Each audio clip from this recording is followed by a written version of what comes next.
It's a strange thing, really, isn't it, when you think about it? Because when you do say a big interview, if you're a celebrity, then nowadays it really gets picked up by social media and goes around the world. And then they can be picked up and looked at, well, for months in advance, for years in advance. In the old days, say, if you sat down with a major interviewer, say like Sir Michael Parkinson, Dick Cavett, that type of person, that interview you'd all have to watch, wouldn't you, at that point, on television. It was television moments, wasn't it, where we all gathered round to see that particular favourite star, whoever it may be. I remember growing up and watching Parkinson and seeing all those wonderful big A-lister names like Lauren Bacall, John Wayne, Fred Astaire, all coming down the stairs to the wonderful piano intro and thinking, wow, exciting. I wonder what they're going to say. And then that was normally the only time you saw the interview. After that, unless you could find it nowadays on YouTube, that was it.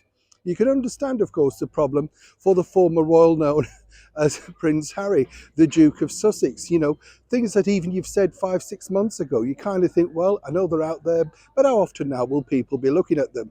Well, seemingly, once again, Harry and Meghan tried their very best to make sure that this particular interview was not rescreened. Seemingly, though, they've been unsuccessful. As ever, let me explain. Hi, good morning, Neil Sean here in the very heart of London, and as ever, lovely to have your company. Nice to see you, whatever you're doing today, absolutely lovely. Yes, we're talking, of course, about things that you may have regretted. I don't necessarily think, though, do you, that Prince Harry regrets many things. I think he believes it in the moment, and whether you agree with him or not, he has been, shall we say, I wouldn't use the word brave, but foolish, daft, silly enough to put many things into his book Spare, seemingly now having a very adverse effect, as one can imagine.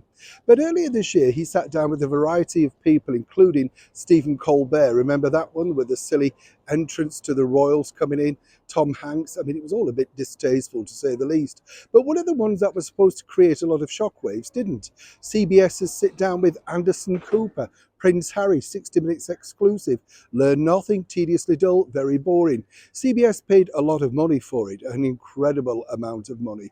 And so the bottom line was they hoped to get their money back. It didn't work the first time around. So this time around, they're hoping to put it back out, which is probably when you've now just seen it, in fact, over in the United States. Now, a lot of people were asking, well, why would they put it back out? Well, as I said, it's their ownership. They own it.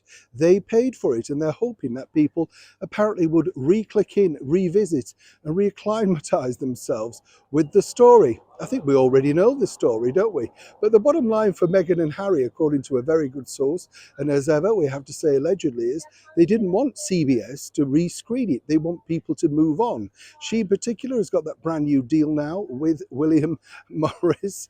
And so, really, do you want reminding of how bad, how good, how indifferent your husband is? Seemingly, as I say, CBS thought, stuff it. We're trying to try and get our money back through new advertising revenues and maybe through some brand new clicks on social media. Either way, Harry's finding out the very hard way, in an area allegedly that's supposed to love him, the United States, that once you sell your soul, quite literally, they'll resell it again and again. Harry now, as we know, is back in London. Neil Sean in the very heart of London.